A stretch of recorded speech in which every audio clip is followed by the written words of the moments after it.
सुल्तानपुर में इन दिनों न्यायालय से आए एक मुकदमे के निर्णय की चारों ओर चर्चा है। बाकायदा अदालत के आदेश पर मुकदमा जीतने वाले पक्ष को पुलिस प्रशासन की मौजूदगी में मकान पर कब्जा दिला दिया गया है।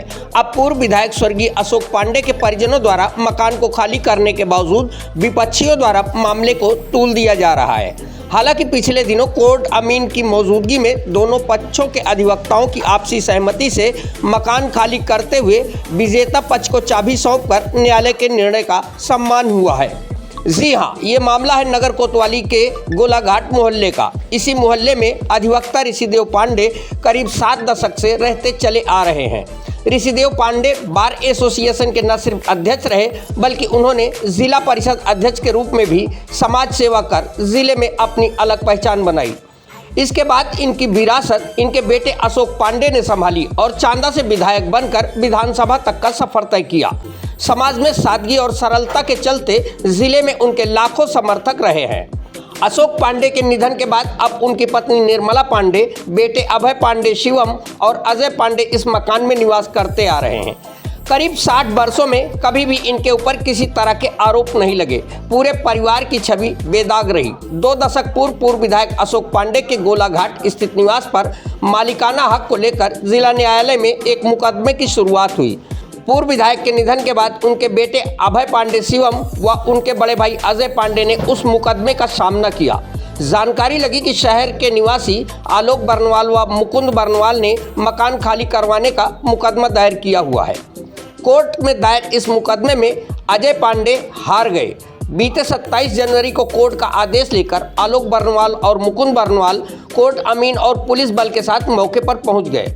आरोप है कि कोर्ट अमीन और पुलिस प्रशासन के बजाय आलोक बर्नवाल के साथ आए दबंगों ने हथौड़े से घर का ताला तोड़ दिया, जबरन अंदर दाखिल हो गए, जबकि उस समय घर के अंदर महिलाएं, छोटे बच्चे समेत भरा पूरा परिवार मौजूद था। अचानक हुए बवाल से पूरा परिवार सहम गया। इसी बात को लेकर दोनों पक्षों में काफी कहासुनी हुई।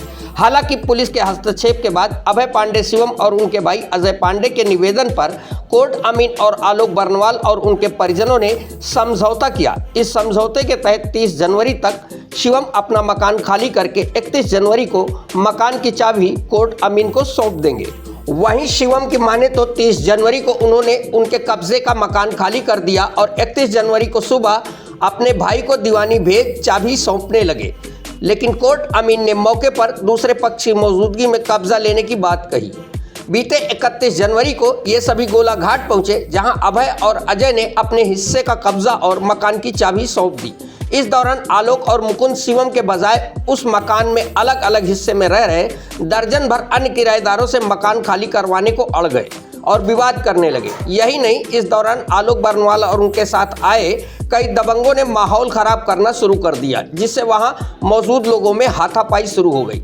हाथापाई होते देख शिवम ने बीच बचाव किया और पुलिस बल से पक्षकारों के अतिरिक्त सभी को हटाने का निवेदन किया, जिसका वीडियो भी अब वायरल हो रहा है। वहीं कोर्ट अमीन के साथ आई पुलिस ने तत्काल स्थिति संभाली और दर्जन भर दबंगों को परिसर से बाहर कर मामले को शांत कराया। इसके बाद अजय पांडे और उनके भाई अभय पांडे शिवम ने दोनों पक्षों के अधिवक्ताओं और आलोक बर्नवाल व मुकुंद बर्नवाल की मौजूदगी में लिखा पढ़ी कराकर कोर्ट अमीन को अपने कब्जे के मकान और उसकी चाबी सौंप दी। वहीं शिवम का आरोप है कि इसके पीछे कई भूमाफियाओं की गहरी साजिश चल रही है। उनकी निगाह इस बेशकीमती जमीन पर है। वही पीछे से विपक्षियों की बैकिंग कर रहे हैं और लगातार विवादों को हवा दे रहे हैं, जिसकी सच्चाई आने वाले समय में पता चलेगी।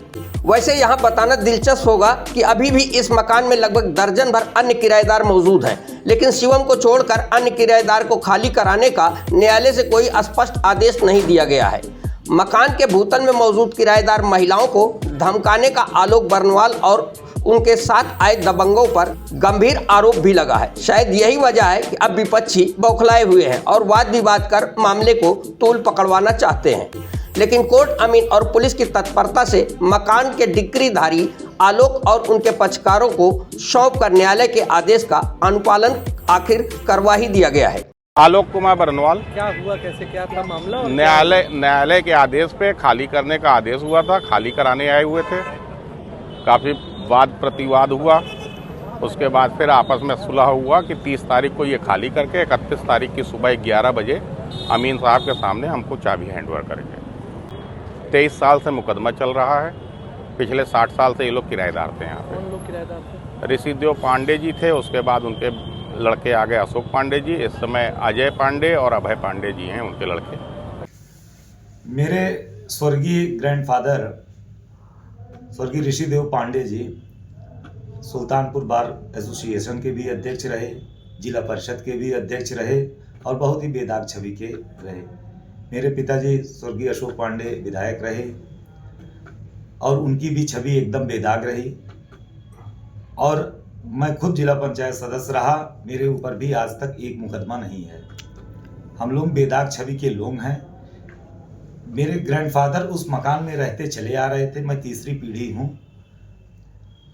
पिताजी के न रहने के दौरान मुझे ज्ञात हुआ कि इसका कोई मुकदमा चल रहा है, उसके पहले मुझे पता भी नहीं था।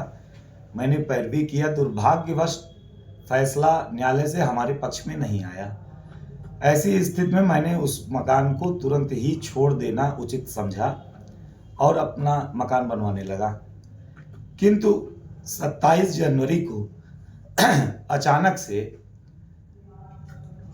मकान मालिक आलोक बर्णवाल, उनके भाई मुकुंद बर्णवाल, ये लोग भारी संख्या में भूमाफिया किस्म के लोगों को लेके, अराजक तत्वों को लेके मकान कब्जा करने की नियत पे आ गए। और मैं घर पे उपस्थित भी नहीं था, मेरे परिजन थे घर में, महिलाएं थी, सामान पूरा भरा था और हथौड़े से तोड़ने लगे, जिसका साक्ष्य वीडियो उपस्थित है, और दरवाज़ा तोड़ के अंदर घुस गए।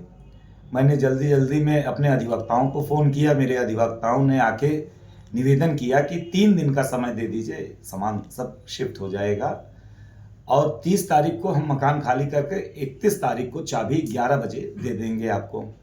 मकान खाली हो गया। 31 तारीख की सुबह 11 नहीं 10 बजे ही हमने अपने बड़े भाई श्री अजय पांडे जी से चाबी और एक एफिडेविट की हमने अपने पोजीशन का हिस्सा छोड़ दिया है, कोर्ट में भेज दिया। कोर्ट अमीन जी ने कहा कि नहीं, हम मौके पर आके पोजीशन लेंगे तो विधिक कार्रवाई होगी। मैंने कहा स्वागत है। लेकिन इसी 15-20 मिनट के दौरान फिर से जो है आलोक बर्णवाल, उनके चचेरे भाई मुकुंद बर्णवाल संभवतः नाम है, और ये सब कई तरह के भूमाफियाओं को लेके, जो बाद में अभी भविष्य में वो सब सामने भी आएगा। इसमें तमाम तरह के लोग लगे हुए हैं, प्रॉपर्टी डीलर लगे हैं, भूमाफिया लगे हैं। ये भविष्य में इनके भी सच्चाई आ जाएगी सामने।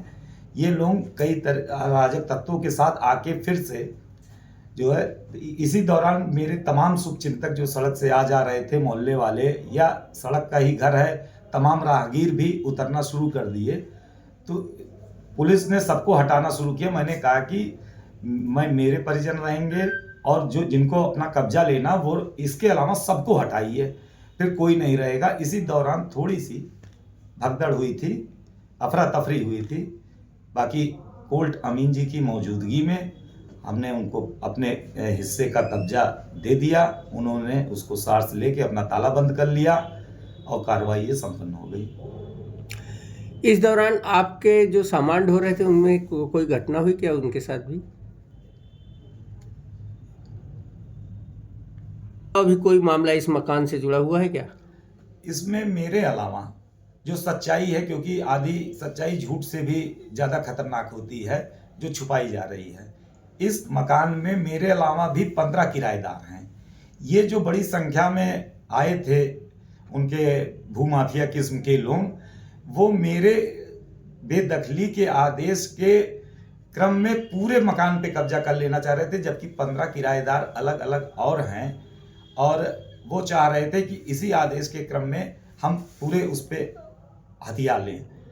इसी दौरान थोड़ा सा अफरा तफरी रही। जो बाकी किराएदार हैं वो भी डर गए, लेकिन चूंकि वो कहीं न्यायालय में पक्षकार नहीं है, कहीं न्यायालय में उनका कोई विवाद नहीं चल रहा है, न उनके पास किसी तरीके की घर खाली करने की नोटिस है, तो उन लोगों ने कहा कि हम लोगों के पास कोई नोटिस नहीं है, इसलिए हम घर खाली नहीं करेंगे। वो डरवा धमका के उन लोगों से भी खाली कराना चाह रहे थे। ये इतनी बात और हुई थी। विपक्षियों द्वारा किस तरीके का दुष्प्रचार फैलाया जा रहा है?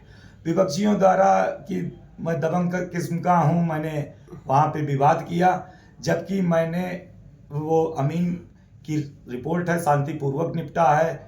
मेरी तरफ से भी अधिवक्ताओं के दस्तखत हैं, उनकी तरफ से भी कि मैं शांतिपूर्वक कब्जा पा गया ये है, लेकिन वो मेरे आज तक मेरे ऊपर एक मुकदमा नहीं है। और सभी जनपद में सभी मुझको जानते हैं, क्योंकि मेरे ग्रैंडफादर के समय से राजनीति रही है मेरे परिवार में, सभी जानते हैं और सब जानते हैं कि हम लोग कभी भी इस तरह के किसी उसमें नहीं रहते। कोर्ट का सम्मान था, कोर्ट का आदेश था, हमारा जो भी पोजीशन था हमने उसको छोड़ भी दिया था।